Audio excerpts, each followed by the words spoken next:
Olá, queridos alunos, eu sou o professor Mário Jorge. Estou de volta para darmos prosseguimento às nossas videoaulas sobre a formação econômica brasileira. Na videoaula de hoje, nós vamos tratar dos assuntos pertinentes à economia na segunda metade do século XIX. Na segunda metade do século XIX, as atividades geradas pelo Barão de Mauá impulsionavam a economia no sentido de industrialização. Contudo, havia uma forte crise financeira que prejudicava ainda uma série de ações do Estado naquele momento. A exportação de algodão e açúcar ficaram estagnadas e, por falta de divisas para cumprir os seus pagamentos, o governo continua a fazer empréstimos externos, justamente para cumprir os pagamentos de empréstimos anteriores. Esses empréstimos serviam também para estimular a construção e operação de novas estradas de ferro, novas rodovias pelo Brasil. É interessante citar que em 1808, com a chegada da família real ao Brasil, foi fundado o primeiro Banco do Brasil. A fundação do Banco do Brasil estimulou a criação de novos outros bancos, como o Banco Mauá-MacGregor, os bancos comerciais do Rio de Janeiro, Bahia, Maranhão e Pernambuco. E em 1851, a criação do segundo Banco do Brasil, também pelo Barão de Mauá. O segundo Banco do Brasil, em 1853, funde-se ao Banco Comercial do Rio de Janeiro, se transformando no Banco do Brasil que nós conhecemos hoje. Obviamente, outras ações aconteceram nesse período, mas foi a ação fundamental para que ele tivesse essa configuração que tem hoje. A chegada da família real ao Brasil estimula o plantio e o consumo de café.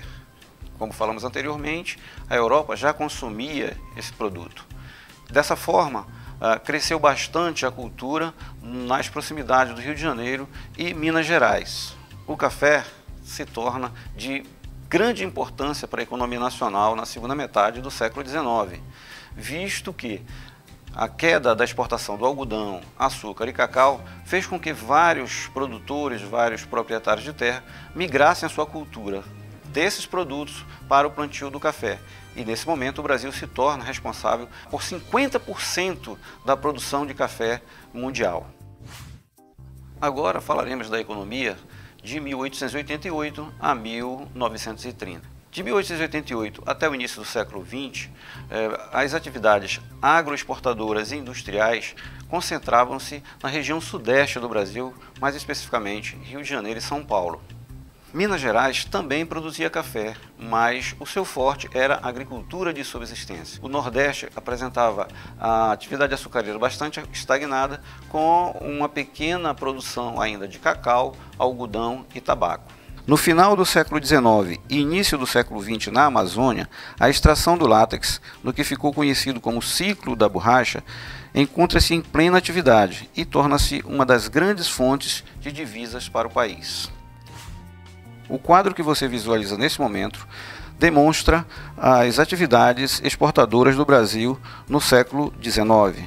Veja que o café foi o produto de fundamental importância para a economia brasileira. No início do século XX, o Brasil passa por uma séria crise financeira. Isso em função da queda das exportações de seus produtos. Para resolver tal problema, em 1906 surge o Plano de Valorização do Café através da Convenção de Taubaté, em São Paulo. Em 1914 tem início a Primeira Grande Guerra Mundial, o que acelera e complica ainda mais a questão financeira do Brasil, que novamente tem que recorrer a empréstimos internacionais para quitar débitos anteriores. Na próxima videoaula, veremos a ascensão de Getúlio Vargas, o fim do ciclo do café, entre outros assuntos. Portanto, queridos alunos, continue estudando, pesquisando. Bons estudos e até a próxima aula.